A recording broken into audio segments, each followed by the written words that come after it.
12화 줄거리. 무의군의 황문병은 아첨하는 자로 우연히 심양강 누상에 송강이 술김에 쓴 시를 발견하고 반역을 꾀하는 시라 여겨 채태사의 아들 채구지부에게 고하고 송강을 잡아들인다. 동경에 송강의 일을 고하는 일로 채구지부의 서신을 가지고 길을 떠난 대종은 중도의 양산박 일행을 만나 회신을 위조했다가 발각되어 송강과 함께 차명에 처해지게 된다. 그러나 차명을 집행하는 장소에서 수많은 군중이 운집한 가운데 흑선풍 이규와 양산박 두령들이 나타나 두 사람을 구해내고 이들은 수천 명 관군들과 맞서게 된다.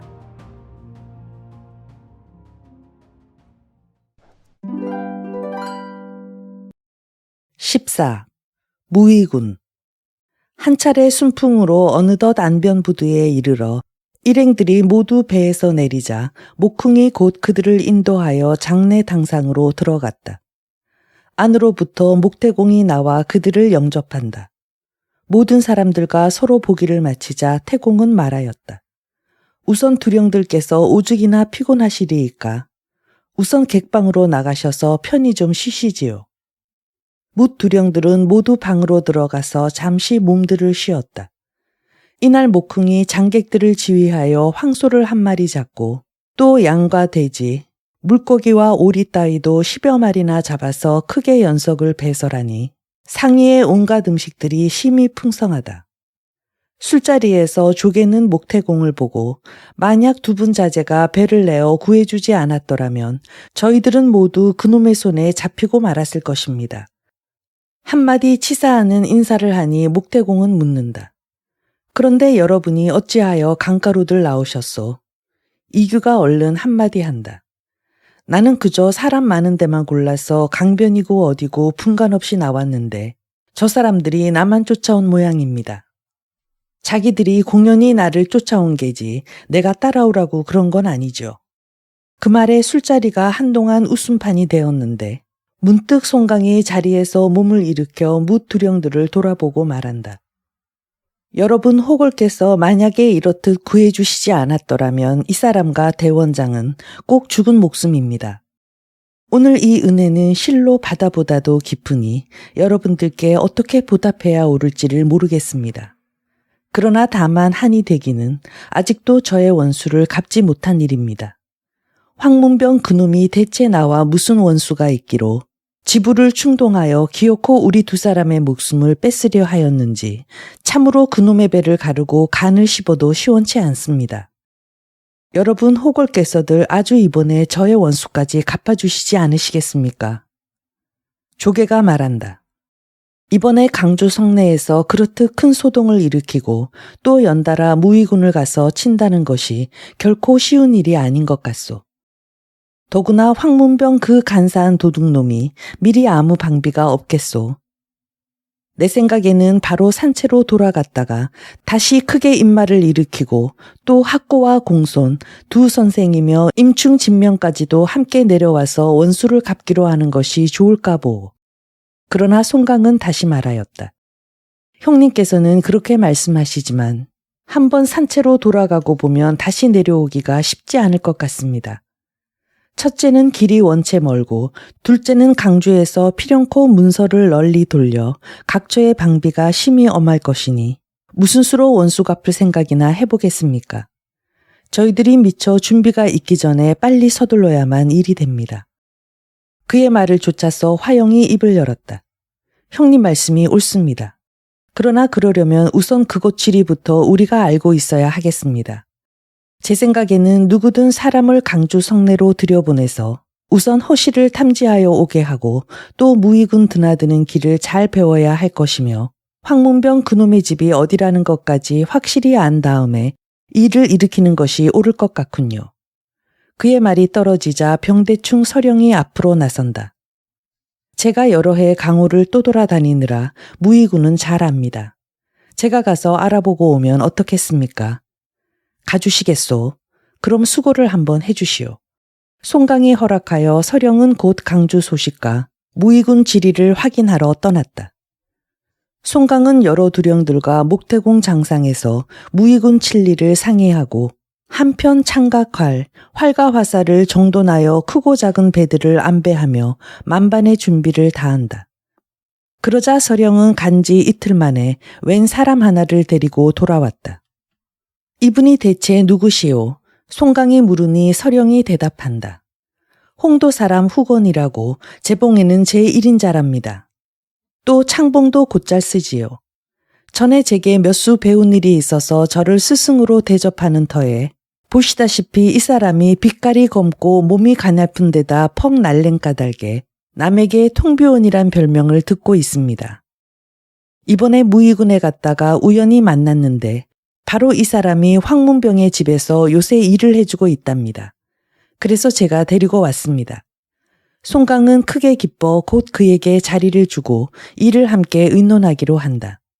그래 참 강주 소식은 알아보았소. 송강이 다시 서령에게 물으니 이번에 간군 백성의 죽은 자가 500여 명이요. 상한 자가 부지기수랍니다. 그래서 채구지부가 곧 조정에 신주하려 밤을 도와 사람을 떠나보내고 성문은 해만 설핏 기울면 곧 닫아 걸며 드나드는 사람은 누구를 막론하고 기찰이 아주 심하답니다. 대강 그만큼만 알아가지고 무의군으로 건너갔더니 일이 잘 되느라 마침 이 사람이 밖으로 나오는군요. 그래 자세한 이야기를 들었습니다. 송강은 듣고 나자 후건을 돌아보았다. 어디 노용 이야기 좀 들어봅시다. 소인이 어려서부터 창봉 쓰기를 좋아하여 설사부님의 가르침을 많이 받자왔기로 그 은혜는 감히 잊지 못하고 있는 터입니다. 얼마 전부터 황문병 집에 가서 바느질을 하여 주고 있게 되었는데 오늘 밖에 잠깐 나왔다가 뜻밖의 사부님을 배우니까 송공명 형님 말씀을 많이 하시더군요. 그래 제가 형님 만나 뵙고 싶어서 이처럼 나선 것입니다. 그 황문병이에게 형님 한 분이 있는데 이름은 문엽입니다. 이 황문엽이라는 이는 천성이 어질고 너그러워 평생에 착한 일만 하여 오는 까닭에 무의군 성내에서는 모두들 황불자라고 부른답니다. 형님은 이렇듯 무던한 분이건만 같은 부모 소생이면서도 황문병이는 꼭 남을 해치려만 들고 갖은 못된 짓을 다하는 까닭에 남들이 모두 황봉자라고 합니다. 그래 본래 한 집에서 살았었는데 서로 뜻이 맞지 않아 지금은 채원 하나를 사이에다 두고 따로들 산답니다. 집은 바로 북문 뒤에 있는데 성 쪽에 있는 것이 황문병의 집이요. 큰 거리로 문이 난 집이 황문엽의 집입니다. 일전에 황문병이 강주에서 돌아와 위조편지 이야기를 하면서 채구지부가 꼭 속아 넘어가게 된 것을 제가 일깨워주고 먼저 참하고 후에 계도하는 것이 그중 상책이라고 하였다 하니까 그 말을 듣고 황문여비가 내 어찌 그런 명짧은 짓을 하느냐. 그게 내게는 아무 상관이 없는 일인데 구태여 남을 해치려 들 것이 없지 않느냐. 그따위 마음보로는 후일에 필연 재앙을 받고 마는 법이라 하고 톡톡히 책망하는 것을 제가 바로 듣기까지 하였습니다. 그러자 이번에 법을 집행하는 장소에서 그처럼 큰 소동이 일어났다는 소문을 전해 듣자 황문병이 깜짝 놀라 바로 간밤에 강주로 채구지부를 보러 갔는데 아직 돌아오지 않았습니다. 황문병이 집 식구가 모두 몇이요. 남녀 합해서 한 40~50명 될 깹니다. 듣고 나자 송강은 여러 사람들을 둘러보며 말하였다. 하늘이 내 원수를 갚게 하여 주시느라 우리가 이분을 만났나 봅니다. 그러나 여러분 호걸이 나서주지 않는다면야 이 사람이 무슨 수로 원한을 풀어보겠습니까? 여러 사람들이 쾌히 응한다. 저희들이 모두 가서 무의군을 들이치고 형님 원수는 기어코 갚아드리지요. 송강이 다시 말한다. 그러나 이 사람의 원수는 황문병이 한 놈이지 무의군 백성들은 아무 상관이 없는 터이요. 또 그 형되는 사람도 그처럼 덕이 있는 사람이라니 결코 해치지 말도록 하여야 하겠습니다. 이제 일을 하려면 미리 약속이 있어야 하겠는데 여러분 호걸들께서 이 사람 말씀을 들어주시겠습니까? 여러 두령이 일제히 대답한다. 형님, 어서 분부만 내리십시오. 송강은 먼저 목태공을 향하여 말하였다. 태공께 패를 또 끼쳐야만 되겠습니다. 포대 8~90개와 갈대 100묶음만 마련해 주십시오. 그리고 작은 배 2척, 큰 배 5척이 있어야 하겠습니다. 예, 그는 어렵지 않은 일이 외다. 목대공이 쾌히 응낙하자 송강은 차례로 분별을 하되 후고는 서령과 백승을 데리고 먼저 무의군으로 가서 성내에다 숨겨두고 내일 삼경 2점을 기약하여 성문 밖에서 방울단 비둘기 나는 소리가 들리는 대로 곧 백승을 성위로 올려보내서 채긍하도록 하고 또 황문병의 집 앞 성 위에다 흰 비단 깃발을 내어 걸게 하며 서경과 두처는 거린으로 꾸며 성문 근처에 숨어 있다가 불이 일어나는 것을 군호 삼아 문 지키는 군사를 죽이며 또 이준 장수는 배 위에서 왕래 순찰하며 서로 응하기로 한다. 송강이 계책을 마치자 서령, 백승, 후건이 먼저 떠나고 다음에 서경과 두천이 행색을 거린처럼 꾸미고 떠나는데 몸에는 각기 단도를 감추었다. 때가 이르자 여러 호걸들은 각기 장속을 어미하고 무기를 준비한 다음 선장 속에다 장정들을 매복시키고 배에 오르며 다만 주기와 송만은 강주 성내의 소식을 알기 위하여 목태공 장상에 남아있게 하고 동맹은 한척 회선을 타고 앞에 가서 동정을 살피게 하였다. 이리하여 큰 배 5척이 무의군을 향해 나아가는데 때는 마침 7월 말이라 밤은 서늘하고 바람은 고요하며 달은 희고 강물은 맑아 물그림자와 산빛이 상하 푸르다. 초경을 전후하여 무의군 강변에 이르자 갈대숲 우거진 곳을 골라서 일자로 배를 메어 놓았다. 이때 동맹이 배를 돌려 돌아오며 성내에는 아무 동정이 없습니다. 하고 알린다. 송강은 곧 수하 장정들에게 명하여 배에 싣고 온 사토포대와 갈대 묶음을 강 언덕으로 날라 올리게 하고 성 안의 동정을 살핀다. 성내에서 마침 경고가 울렸다. 바로 이경이다. 송강은 장행 원소의 원소 원소칠과 동이 동맹 6사람은 남아서 배를 지키며 접응하게 하고 나머지 2령은 모두 배에서 내렸다. 성위를 바라보니 북문과 거리가 반마장가량이다. 송강은 곧 비둘기 목에 방울을 달아서 공중에 놓아주었다.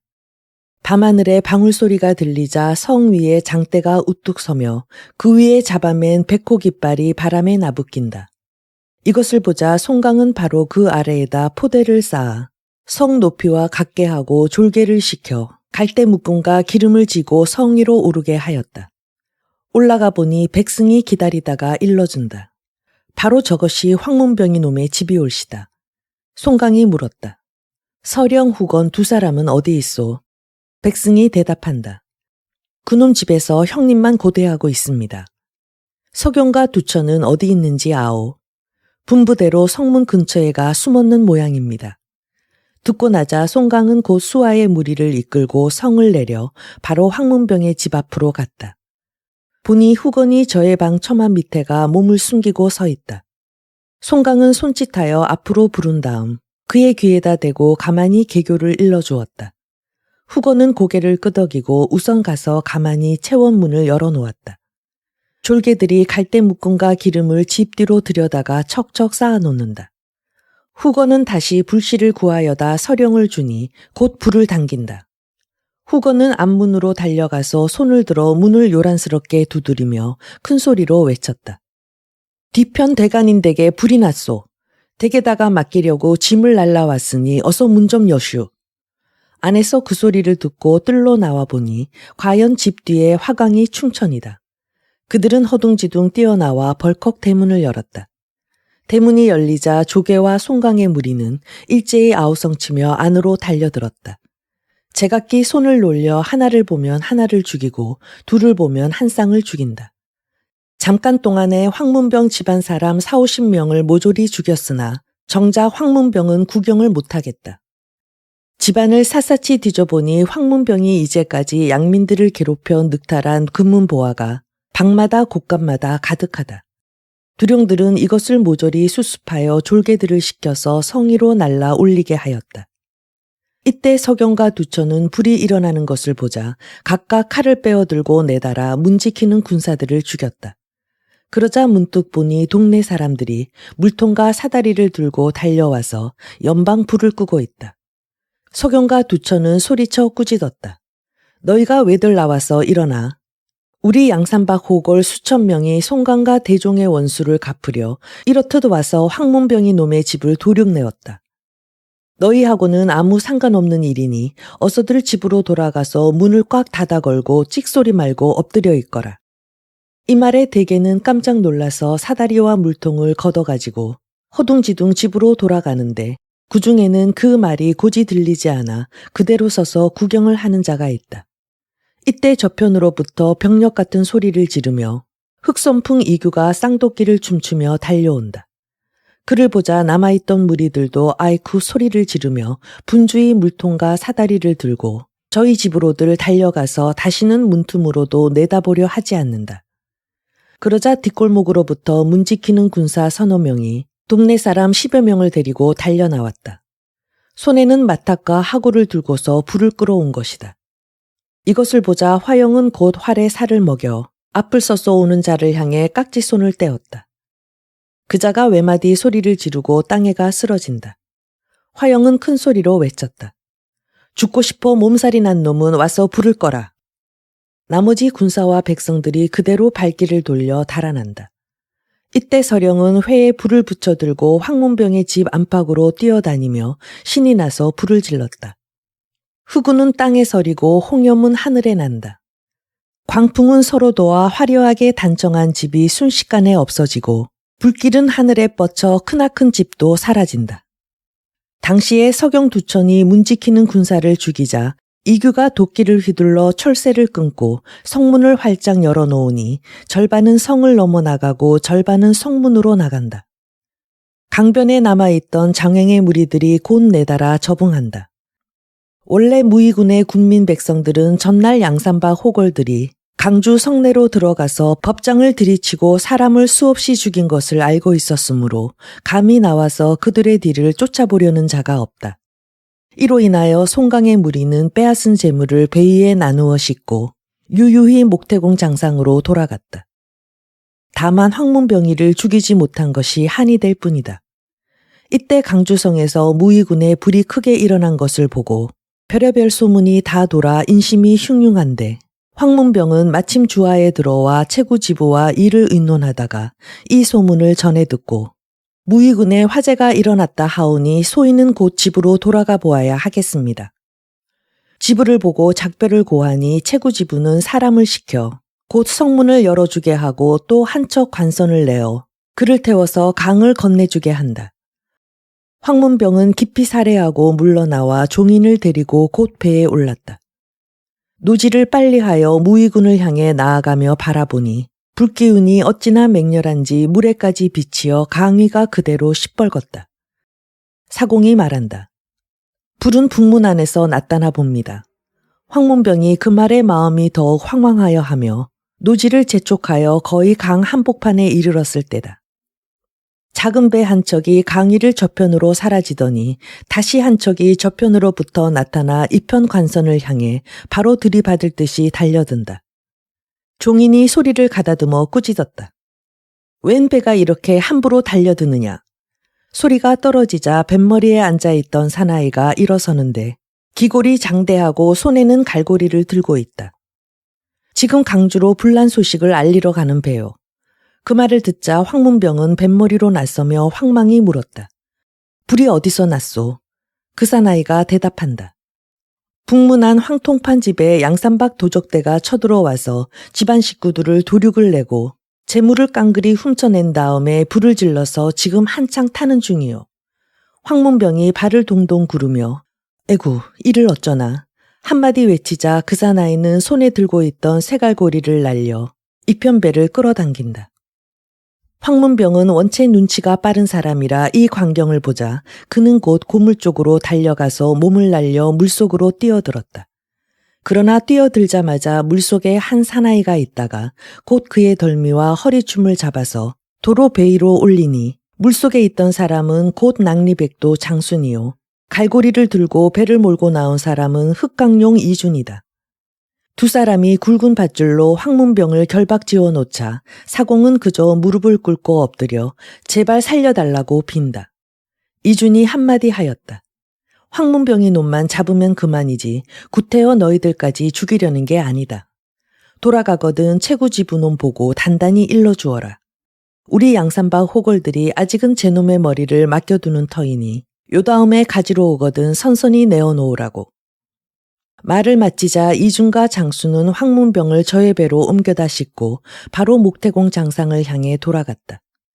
강변에 이르니 일행두령들이 모두 언덕 위에 서 있고 졸개와 장객의 무리는 배에 싣고 온 재물을 무트로 나르느라 한창 부산하다. 황문병 잡아온 이야기를 하자 송강 이하 모든 두령들이 다들 기뻐하기를 맞이 않는다. 일행은 곧 장상으로 돌아갔다. 남아있던 주기와 송강이 분주히 나와서 맞아들인다. 뭇 두령들이 초청 위에 자리들을 잡고 앉자 송강은 황문병을 발가벗겨 버드나무에다 메어놓게 하고 술을 한 병 가져오라 하여 탑탑천왕 조개로부터 백일서 백승에 이르기까지 31명 호걸들이 일제히 잔을 든 다음에 그는 황문병을 내려다보며 소리를 가다듬어 꾸짖었다. 이놈아, 내 너와 일찍이 원수를 맺은 일이 없는 터에 내 어찌하여 나를 해치려 들었더란 말이냐. 여러 차례 채구지부를 교사하여 기어코 우리 두 사람을 죽이려 하다니 내 나와 철천지 원수가 있는 터가 아니거든 구태여 그렇든 마음을 악독하게 먹고 나선 것은 어인 까닭이냐. 내 들으니 너의 형 항문엽은 너와 한어미 뱃속에서 나왔지만 사람이 무던하여 너희 고을에서 모두들 황불자라 한다던데 너는 이놈 곤가에 아첨하고 이옥의 눈이 어두워 양민들을 못살게 구는 까닭에 모든 사람들이 황봉자라고 별명을 지어 부른다더구나. 내 오늘날 이 지경에 이르러 할 말이 있거든 어디 하여 보아라. 황문병이 입을 열어 한마디 한다. 내가 잘못했으니 어서 죽여주시오. 그 말에 송강이 더욱 노하여 누가 내 대신 내려가서 저놈의 배를 가르겠느냐. 뭇 두령들을 돌아보니 흑선풍 이규가 나서며 그 소임은 내가 맡으리이다. 곧들로 내려가 첨도를 한번 휘둘러서 황문병의 배를 가르고 간을 내어 송강과 대종의 원수를 갚았다. 이미 원수를 갚은 이상 계양진에 더 머물러 있을 까닭이 없는 일이다. 더구나 강조와 무의군에서 그렇듯 큰 소동을 일으키고 허다한 인명을 해쳤으니 저들이 어찌 밤을 도와 조종에 신주하지 않을 것이랴. 필연 군마를 크게 일으켜 와서 잡으려 할 것이니 그렇게 생각하면 한시를 더 머물러 있는 것이 부질없다.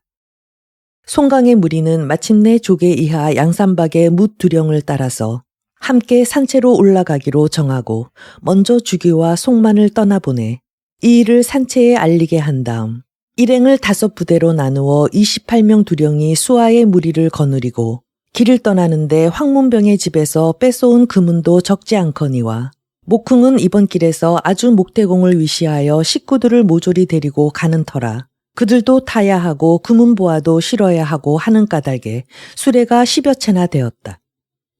떠나는 날 목흥은 장원을 불질러 살라버린 다음 장객들 가운데 따라가기를 원하는 자는 모조리 데리고 가기로 하고 원하지 않는 자에게는 약간 은자를 주어 저 가고 싶은 대로 가게 하였다. 양산박으로 향하는 5부대의 인마가 서로 20리를 격하여 떠나는데 제1대의 조계, 송강, 화영, 대종, 이규의 오기마가 사람들을 영솔하고 먼저 떠나 길에서 사흘을 지내고 한 곳에 이르니 지명은 황문산이다. 송강이 마상에서 조계를 돌아보며 말한다. 이 산이 형세가 장이 괴악하여 보이니 혹시 이 안에 큰 무리들이 들어있을지 네 알리이까. 사람을 보내서 뒤에 오는 인마를 재촉하여 모두 함께 지나는 것이 좋을성 싶군요. 그러나 그 말이 미처 마치기 전에 앞곡의 너머로부터 진과 북이 요란하게 울린다. 제 말씀이 어떻습니까? 예서 기다리다가 뒤에 인마가 이르거든 나가서 싸우기로 하지요. 송강은 다시 조계를 보고 말하였으나 어디 가서 동정을 좀 봅시다 그려. 하여 화영은 활에 살을 먹여서 손에 들고 조계와 대종은 각각 박도를 잡고 또 이규는 쌍도끼를 쥐고서 송강을 옹이하고 일제히 앞으로 나갔다. 그러나 고개 너머로서 4,500명 졸개들이 달려나오는데 앞불선 두령은 모두 4명이다. 그 가운데 한 사람이 소리를 가다듬어 꾸짖는다. 너희들이 강주에서 소동을 일으키고 무의군을 또 검략하여 허다한 강군과 백성들을 죽이고서 백주대로에 작당하고 양산박으로 돌아가려 하다니 참으로 대담들 하구나. 우리가 예서 너희들을 기다린 지 오래다. 그러나 이번 일에 장본인은 오직 송강이라 하겠으니 송강이만 우리에게 내어주면 나머지 사람들의 목숨은 다 용서해 주마.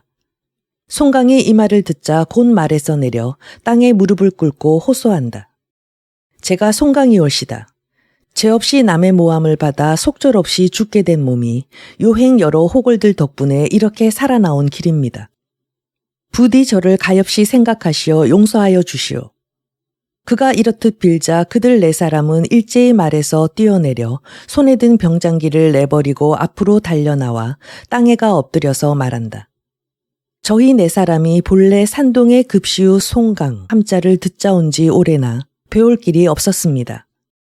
일전에 형장께서 반시 읊으신 일로 하여 강가에 잡히셨다는 말씀을 듣고 저희들은 강주로 가서 옥을 깨칠까 하고도 생각하였으나 뜬 소문을 그대로 믿을 수가 없어서 얼마 전에 졸개를 강주까지 보내고야 알았습니다. 그랬더니 그놈이 돌아와서 하는 말이 양산박 호걸들이 강주 성내로 들어가서 한바탕 소동을 일으킨 다음 형장을 무사히 구해내오고 다시 무의군을 들이치고 황문병의 집을 도륙을 내었다고 합디다 그려. 그래 저희 생각에 필연 형장께서 양산박으로 올라가시려면 이 길로 지나시리라 하여 나와서 지키고 있던 길인데 확실히 알 수 없는 일이어서 짐짓 그런 수작을 내어본 것입니다. 행여나 어찌하지 마시고 부디 용서하여 주십시오. 그리고 지금 소채 안에 술과 거친 음식이나마 약간 마련하여 놓은 것이 있으니 여러 호걸들께서 함께 들어가셔서 잠시 쉬어가도록 하시지요. 송강이 크게 기뻐하며 곧 네 사람을 붙들어 일으키고 그들의 성명을 물으니 첫째는 황주 사람 구붕으로 대강 군호를 지키던 중에 본관에게 미움을 받아 하는 수 없이 강호 농림 속에 몸을 던졌으니 별명은 마온금시요. 둘째는 호남 담주 사람 장경이니 원래 낙가거사 출신으로 과거에 떨어지자 문을 버리고 무로 나아가 창봉을 잘 쓰고 포진 배병에 능한데 또한 글과 셈에도 정통하여 만을 쌓고 천을 포개더라도 일찍이 털끝만치라도 틀린 일이 없으므로 사람들이 신산자라 부르는 터이요.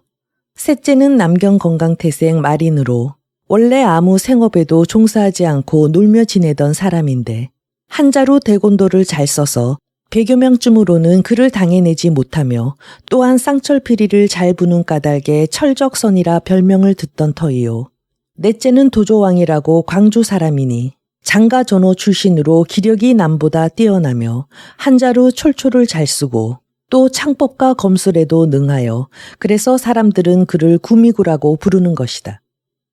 네 사람이 차례로 성명과 내력을 이야기하고 났을 때 졸개가 술과 고기를 올린다. 구붕의 무리는 잔을 들어 먼저 조개와 송강에게 권하고 다음에 화영 대종 이규에게로 돌렸다. 일변 술을 마시며 일변 이야기하는 중에 제2대 두령들도 당도하여 각각 서로 보고 우선 2대의 10명 두령이 먼저 산채로 올라가기로 하니 구붕의 무리는 졸개를 그곳에 남겨두어 뒤에 오는 호걸들을 맞게 하고 산채로 돌아가자 곧 소잡고 말잡아 크게 연석을 배설하였다.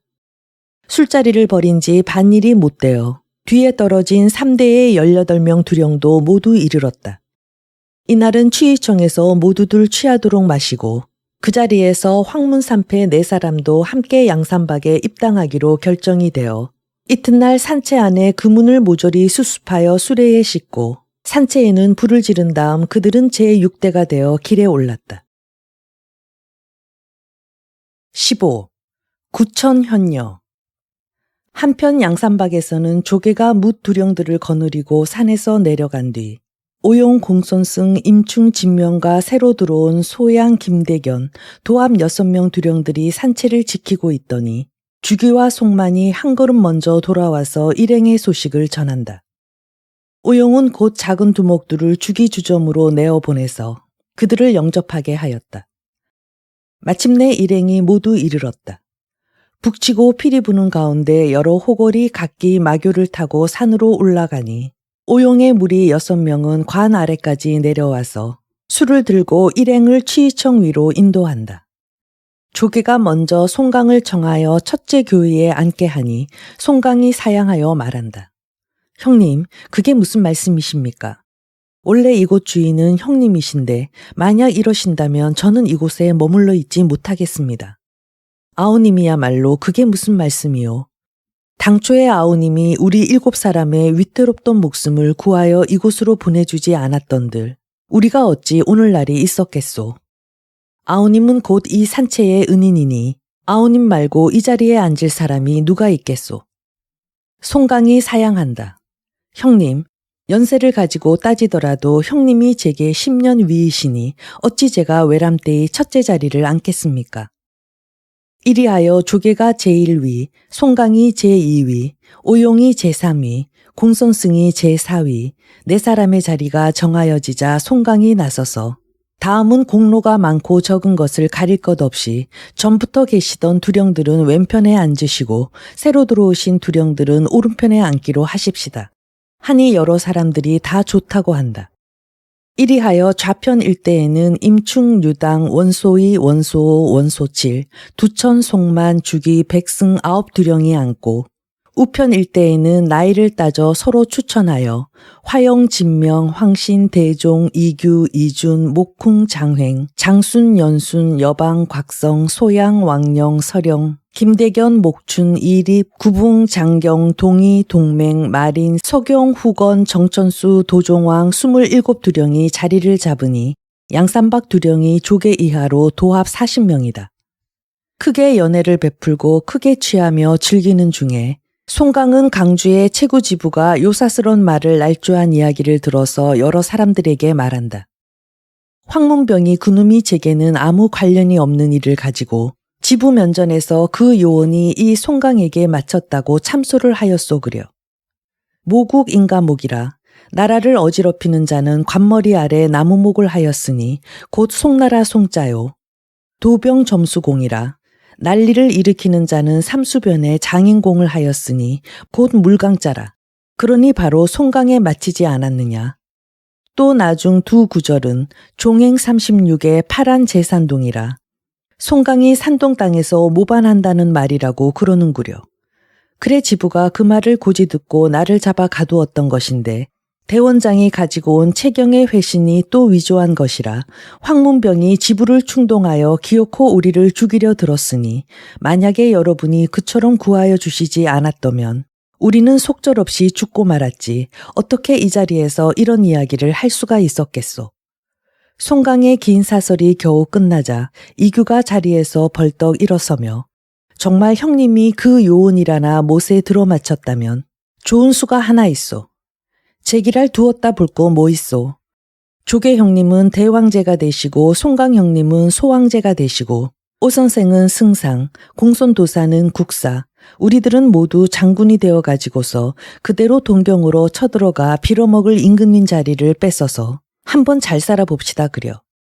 이깟놈의 양산박 소개가 틀어박혀 지내는 것보다는 안 좋으려고. 한바탕 늘어놓자 대종이 있다가 그게 무슨 당치 않은 말인가. 여기는 강주와 달라서 자네가 그렇듯 함부로 못하네. 무슨 일이든 두 분 두령님의 분부대로만 거행해야 하네. 다시 그따위 수작을 내어놓았다가는 아주 자네 목을 내다 자를 게니 그리 알게. 하고 준절이 꾸짖으니 이규는 에구머니 내 목을 자르면 술도 못 먹게. 에라 목 달아나기 전에 술이나 실컷 들이켜야겠다. 하여 모든 두령이 다들 크게 웃었다. 이날 조계는 이를 분별하여 우선 목대공의 일가노소를 안돈시키며 황문병의 집에서 뺏어온 재물을 이번에 애 많이 쓴 졸개들에게 상으로 나눠주고 또 최구가 동경으로 보내던 실롱은 대종에게 내어주었다. 그러나 대종이 받으려 하지 않는다. 이리하여 그것은 공령으로 돌리게 되었다. 조계는 다시 수와 졸개를 모조리 불러들여 새 두령들에게 절하여 뵙게 하고 연일 소잡고 말잡아 연석을 베풀며 또 산전산후에 새롭게 집을 많이 짓고 산채 안에도 방을 늘여 새로 들어온 두령과 졸개들의 거처할 곳을 마련하여 주었다. 송강의 무리가 양산박에 들어온 지도 어느덧 사흘이 지났다. 연일 치위청 위에 술자리가 벌어져 모든 두령이 즐기기를 맞이하느나 송강의 마음은 매양 불안하였다. 고향에 남아있는 늙은 어버이를 생각하기 때문이다. 그는 마침내 결심하고 조계에게 말하였다. 제가 형님 덕분으로 여기를 들어온 뒤로 제 몸 하나는 편합니다마는 고향에 계신 놓친 생각을 하니 한시를 그냥 잊지 못하겠습니다. 만약 강주에서 경사에 신주하였다면 필시 제주에 있는 제 가속을 붙잡을 것이 틀림없으니 아무래도 제가 즉시 운성현으로 돌아가서 아우 송청이와 함께 노친을 모시고 이리로 와야만 하겠습니다. 아우님의 말씀은 곧 인륜의 대사요.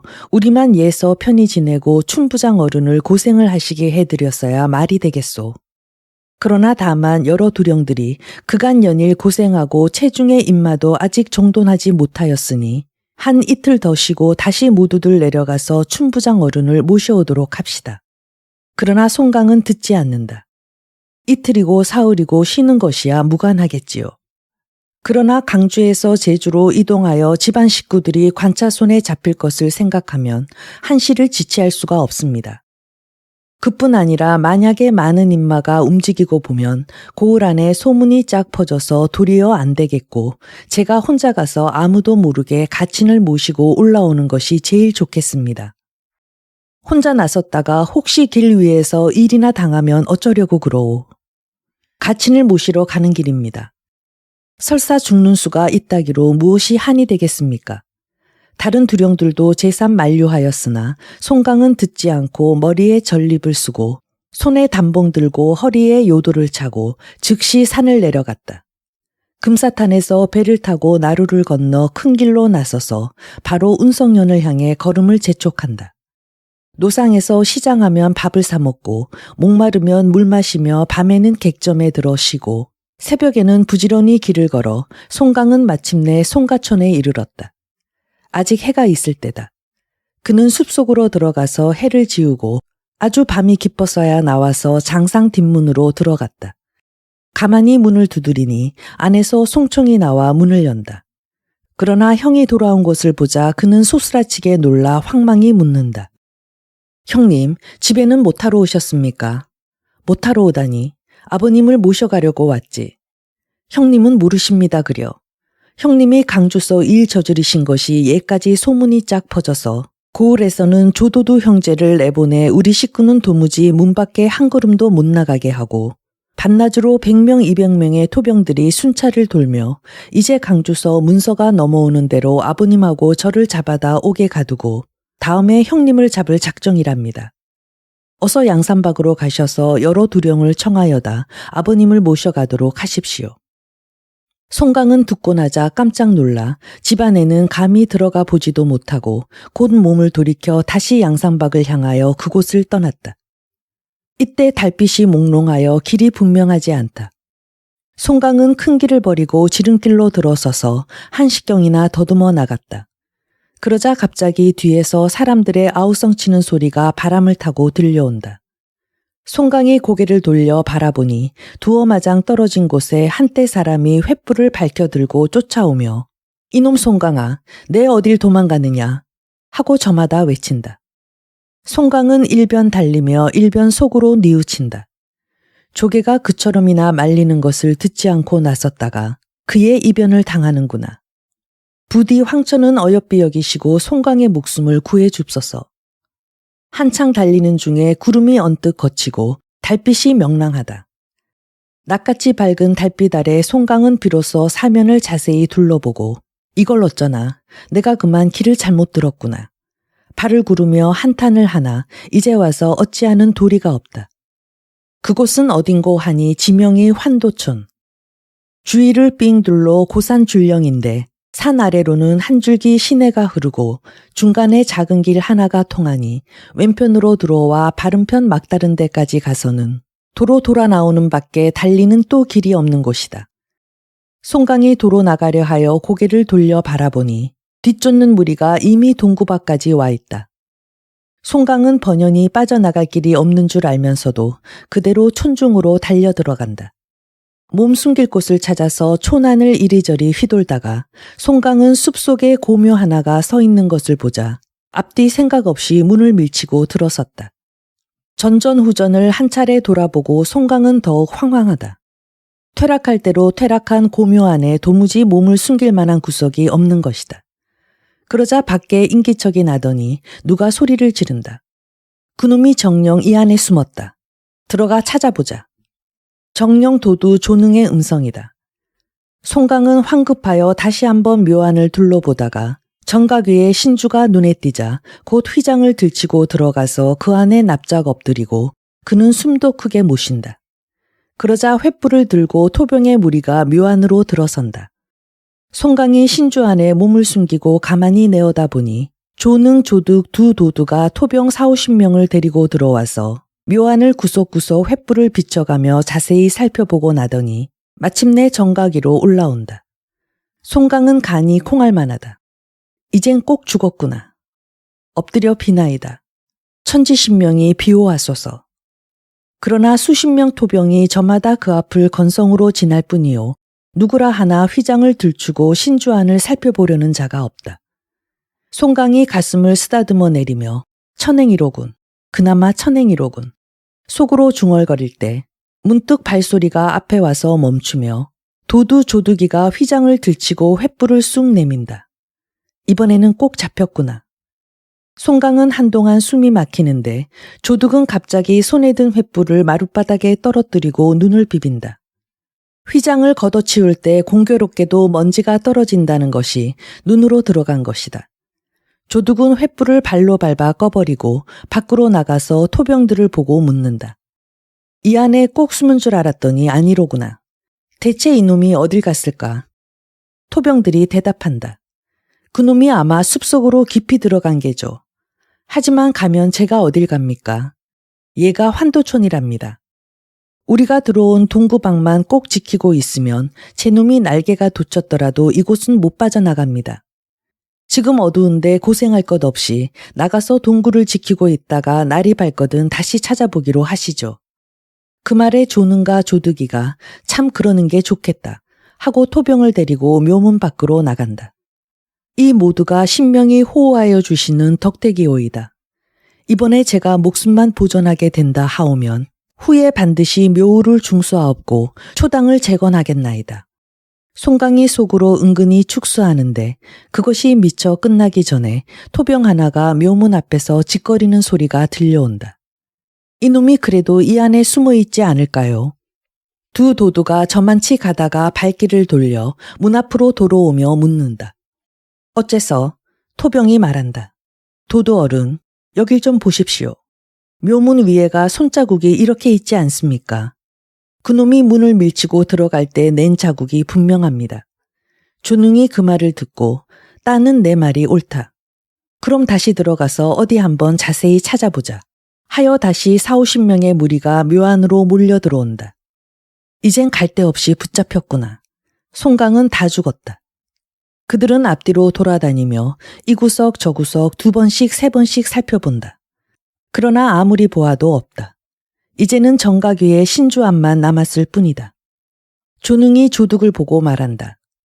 제가 숨었다면 여기밖에 없을 텐데 아까 자네가 보았다지만 어디 내가 한번 다시 자세히 살펴보겠네. 토병 하나가 횃불을 들고 앞으로 다가서자 조능이 손을 내밀어 휘장을 쳐드니 6~7명이 일시에 고개를 그 안으로 들이민다. 그러나 미처 그 안을 살펴볼 사이도 없었다. 난데없는 일진 강풍이 신주 안으로부터 일어나며 횃불을 불어 꺼뜨리고 검은 기운이 묘안을 휩싸서 서로 얼굴을 마주대고도 못 알아보겠다. 조능이 말한다. 이런 괴이한 일이 세상에 있나? 저 안에 바람이 웬 바람이야. 아마도 이 안에 계신 신령님이 우리를 좋아하지 않아서 영험을 보이신 게야. 조둑이 말한다. 형님 말씀이 옳소. 동구나 가서 지키고 있다가 발거든 다시 잘 찾아봅시다. 두 사람은 마침내 수하토병들을 데리고 밖으로 나가버렸다. 그들이 묘문 밖으로 나가 멀리 사라지자 송강은 이제 살았다 하고 저도 모르게 한마디 중얼거렸으나 다시 또 속으로 생각한다. 당장 욕은 면하였지만 도관에 든 쥐꼬리니 무슨 수로 동구 밖을 나가본단 말인고. 이리 생각하고 저리 궁리하여도 도무지 아무 도리가 없을 때 문득 뒤 낭하에 사람 발자취가 들린다. 아이쿠, 이 일을 어찌하나. 아직 다들 가지를 않았구나. 송강이 어쩔 줄 모르며 가만히 문틈으로 내어다보니 뜻밖에도 2명의 푸른 옷을 입은 동자가 신주 앞까지 와서 입을 열어 말한다. 저는 낭랑의 법지를 받들어 성주를 모시러 왔나이다. 그러나 송강은 감히 대답을 못한다. 동자가 다시 말하였다. 낭랑께서 모시오라 하시나이다. 성주님 가시지요. 송강이 그래도 대답을 안 하니 동자는 다시 재촉한다. 송송주님 지체 마시고 어서 가시지요. 낭랑께서 기다리고 계시나이다. 송강은 정녕 남자의 음성이 아닌 것을 알자 비로소 신주 속으로부터 기어 나왔다. 보니 2명의 푸른 옷을 입은 여동이 곁에 시립하여 있다. 2명의 여자 동자는 송강을 향하여 단정히 머리를 숙여 예를 베푼다. 송강은 곧 물었다. 2분 선동은 어디에서 오셨소? 낭랑의 법지를 받들어 성주를 궁으로 모셔가려고 왔나이다. 선동은 잘못하셨소이다. 나는 송강이란 사람이요. 송주가 아니외다. 저희가 잘못할 리 있사오리까. 낭랑께서 고대하고 계시오니 성주는 빨리 가시지요. 낭랑이 대체 어디 계시오? 뒷곁 궁중에 계시나이다. 송강은 마침내 그들의 뒤를 따라갔다. 정각을 내려서 후전 옆 장강문을 지나니 별빛 달빛은 하늘에 가득하고 향기로운 바람은 산들산들 불어오니 사면이 무림수죽이다. 송강은 속으로 생각한다. 본래 묘디에 이런 데가 있었던가. 진작 알았더라면 거기서 그렇듯 옹색하게 몸을 숨기고 애탈 것이 없는 걸 그랬구먼. 문득 깨달으니 양옆에는 아름드리 소나무가 쭉 늘어서 있다. 그 길을 한마장도 다 못 가서 문득 잔잔한 냇물 소리가 들린다. 눈을 들어 앞을 바라보니 청석교 하나가 놓였는데 양편은 붉은 난간이요. 언덕 위에는 아름다운 꽃과 풀과 푸르른 소나무와 대나무며 버드나무 복숭아꽃을 심어 놓았고 다리 아래로는 옷 같은 물이 잔잔히 흘러서 석동 안으로 사라진다. 다리를 지나니 곧 영성문이요. 문을 들어서니 바로 궁전이다.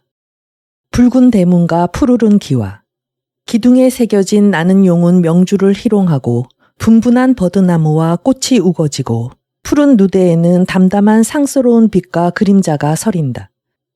만약에 천상 신선의 마을이 아니라면 바로 이 인간 제왕의 집일 게다.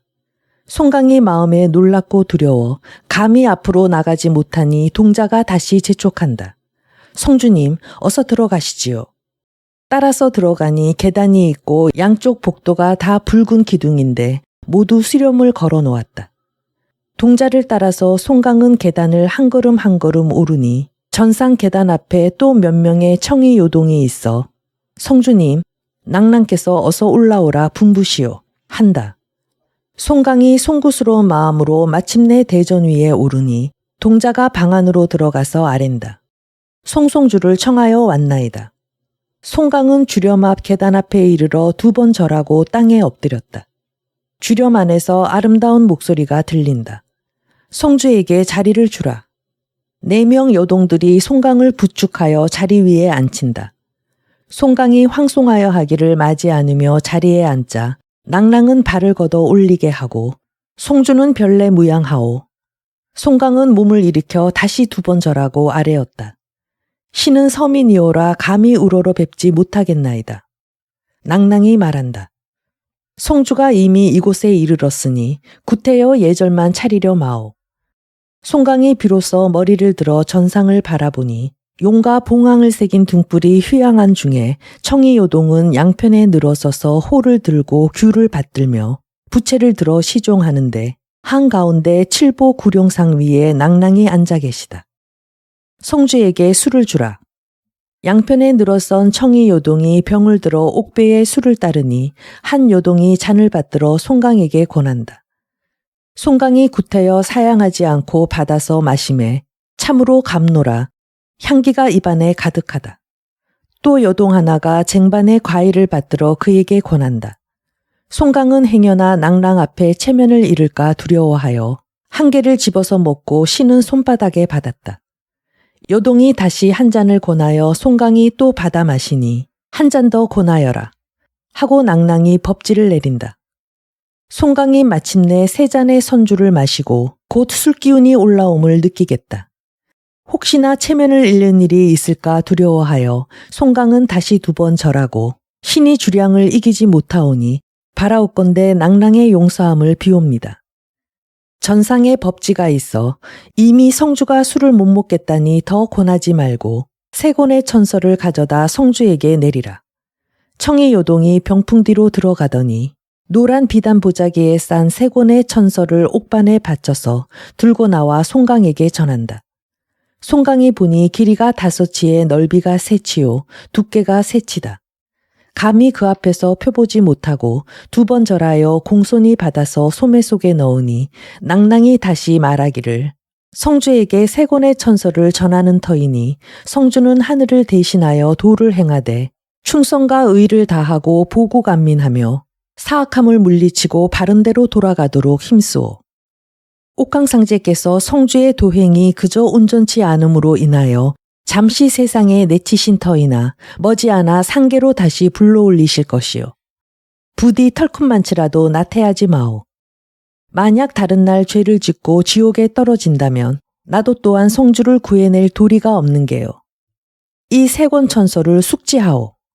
다만 청기성하고만 같이 보고 다른 사람에게는 보이지 마오. 공을 이룬 다음에는 부디 불에 태워버리고 세상에 남겨두지 말도록 하오. 무릇 하늘이 서로 격하여 이곳에 오래 머물러 있지 못하겠으니 성주는 그만 돌아가오. 곧 동자에게 명하여 길을 인도하게 하니 송강은 낭낭에게 살해하고 그를 따라 나온다. 영성문을 지나 청석교에 이름에 청의 여동이 그를 돌아보고 말한다. 오늘 낭낭의 보호하심이 없으셨다면 성주가 어디 몸이 무사할 수 있었으리이까. 이제 날만 밝으면 자연 무사하리니 성주는 가히 근심 마소서. 그리고 그는 다리 아래를 가리키며 다시 한마디 하였다. 성주님, 저 물속에서 용 2마리가 희롱하는 것을 보소서. 송강이 그 말을 듣고 곧 난간에 의지하여 2 용이 물속에서 희롱하는 것을 굽어보려니까 곁에 섰던 2명 요동이 그의 등을 와락 떠밀어 다리 아래로 떨어뜨린다. 송강이 소리를 버럭 지르며 눈을 떠보니 뜻밖에도 몸은 신주 속에 들어있다. 그는 잠깐 꿈을 꾸고 있었던 것이다. 밖으로 나와 하늘을 우러러보니 달 그림자가 남쪽에 있다. 헤아려 보니 삼경 전후다. 송강은 왼손을 펴보았다. 손바닥에 있는 것은 정령 3개 대추시다. 그는 이번에는 소매 속을 더듬어 보았다. 보자기에 싼 물건이 손에 집힌다. 꺼내어 보니 틀림없는 3권 천서다. 그뿐 아니라 입안에 아직도 수량기를 느끼겠다. 송강은 속으로 생각한다. 이 꿈이 참으로 기이하구나. 꿈이면서도 실상은 꿈이 아니다. 만약 꿈이었다면 어찌 이 천서가 소매 속에 들어있으며 입에서 수량기가 나고 또 손바닥에 대추시가 있겠느냐. 아마도 이곳 신령이 워낙 영검하시어 이렇듯 조화를 나타내셨는가 보다. 대체 이 묘에는 어느 신명을 모셔놓았나. 휘장을 쳐들고 자세히 보니 구령상 위에 한 낭낭이 앉아 있는데 꿈에서 본 바와 꼭 같다. 송강은 또 생각한다. 이 낭낭이 나를 성주라고 부르시니 나도 아마 전생에는 범상한 사람이 아니었던가 보다. 이 3권의 천서는 필연 쓸 곳이 있을 테지. 동자의 말이 날만 밝으면 자연 무사하리라고 하였다. 이제 차차 밝아오는 모양이니 그만 밖으로 나가보자. 그는 신주 안에서 단봉을 찾아들고 옷에 먼지를 턴 다음 문으로 나왔다. 머리를 들고 쳐다보니 낡은 폐 위에 4개의 금자를 새겼으니 곧 현녀 지묘다. 송강은 이마에 손을 대고 칭사하며 말한다. 원래 구천에 현녀 낭랑께서 내게 3권 천서를 전수하시고 또 내 목숨을 구하여 주셨구나.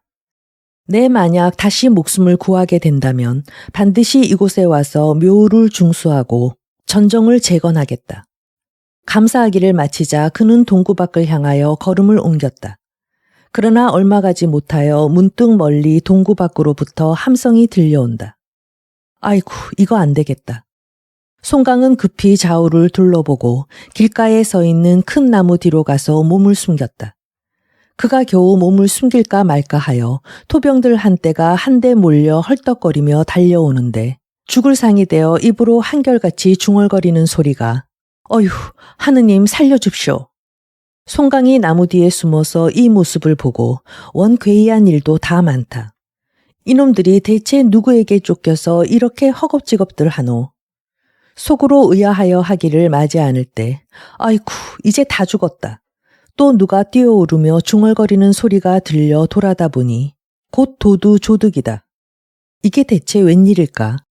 송강이 어인 용문을 몰라 할 때 문득 조득의 뒤를 쫓아 한 사나이가 달려오며 이놈들아 도망 마라. 병력같이 소리를 지르니 멀리서는 모르겠는데 가까이 이른 것을 보매 우통을 훌떡 벗어 알몸을 드러내고 두 손에 쌍도끼 든 것이 아무 다른 사람이 아니오 흑송풍 이규가 분명하다. 그러나 송강은 너무나 뜻밖의 일에 꿈인지 생시인지 분간이 서지 않아 선뜻 앞으로 나서지도 못한다. 이때 조득이 부지런히 도망하여 묘 앞에까지 갔으나 제 명이 또한 이날로 그만이었는지 소나무 뿌리에 걸려서 앞으로 푹 고꾸라졌다. 미처 다시 일어날 새 없이 이규가 따라 이르러 막 손을 놀리려 하는데 뒤에 또 사람의 발자취가 들린다. 송강이 그 편을 바라보니 손에 각각 한 자루 박도를 들고서 바람처럼 달려오는 2명 호걸은 곧 구분과 도종왕이다. 이규는 그들이 쫓아오는 것을 보자 행여나 공을 빼앗길까 두려워하여 곧 도끼를 번쩍 들어 조둑의 골을 바수어 버리고 다시 앞으로 나가 토병들을 쫓는다. 송강이 그래도 선뜻 나서지 못할 때 또 3명 호걸이 달려 들어오니 앞선 사람은 적발기 유당이요, 둘째는 석장군 석용이요, 셋째는 최명판관 이립이다. 6두령이 한 곳에 모여 이제 이 안에는 한 놈도 없소. 이 안에 들어온 놈은 내가 다 죽였네. 정작 송강 형님을 못 찾았으니 어떡하노. 글쎄 웬일이야. 이 안에 꼭 계실 텐데. 그러자 석용이 소나무 뒤를 가리키며 소리를 질렀다. 저 나무 뒤에 웬 사람이 하나 서 있지 않소. 송강이 그제야 그들 앞으로 뛰어나가 여러 아우님 덕에 내가 또 죽을 목숨이 살았소. 대체 이 은혜를 무엇으로 갚는단 말이오. 살해하기를 맞이 않으니 6명 두령은 송강이 무사한 것을 보고 기뻐하며 그럼 얼른 가서 조두령에게 말씀드려야지 하고 석용 이립 2사람이 동구 밖으로 달려갔다. 송강은 유당을 보고 묻는다. 대체 어떻게들 알고서 이렇게 온 게요. 형님이 산을 내려가시자 조두령과 오군사 2분이 아무래도 마음이 놓이지 않는다고 대원장을 시켜 형님 뒤를 쫓아가서 소식을 알아보게 하셨답니다. 그러고도 조두령은 안심이 안 된다고 우리들더러 또 함께 가보자고 하시어 그래 부랴부랴 산을 내려왔지요. 그랬더니 도중에 대원장을 만났는데 하는 말이 도두 조가놈 형제가 형님을 잡으려고 한다지요. 조두령이 들으시고 역정이 나셔서 대원장을 즉시 산으로 보내시어 오군사 공손선생 원가 삼형제, 여방 곽성 주기 백승만 남아서 산채를 지키고 나머지 두령들은 모조리 이곳으로 부르셨답니다. 이야기가 미처 끝나기 전에 석용이 조계, 화영, 진명, 황신, 서령, 장경, 마린 7두령을 인도하여 들어오고 이립이 또한 이준, 목쿵, 목춘, 장행, 장순, 후건, 소양, 김대견 8두령을 이끌고 들어온다. 모두들 서로 보고 반기는 중에 조계가 입을 열어 말한다. 내 좋은 소식 하나 들려주리이까. 가친과 형제, 식구들이 지금쯤은 무사히 산채로 들어가셨을게요. 내 먼저 대종을 시켜서 두천, 송만, 왕영, 정천수, 동이, 동맹 6두령과 함께 모시고 가랬으니까. 송강은 듣고 나자 조계에게 절하여 살해한다. 형님, 이 은혜를 무엇으로 갚으리이까? 송강은 이제 죽어도 한이 없습니다. 조계와 송강은 기뻐하기를 맞이 않으며 여러 두령들과 함께 말 타고 환도천을 떠나 양산박으로 향하였다. 일행이 주기주점에서 잠시 쉬고 배에 올라 금사탄으로 건너가니 오용이 남아있던 두령들을 데리고 그곳까지 나와 있다. 함께 대체 취의청으로 올라가자 송강은 오용을 보고 급히 물었다. 가친께서는 어디 계시오? 조계가 좌우에 명하여 곧 송태공을 청하여 오게 하니 얼마 안 있어 송청이 송태경을 모시고 들어온다. 여러 사람이 아래로 내려가서 송태공을 부축하여 청상에 오르자 송강은 그 앞에 2번 절하고 말하였다.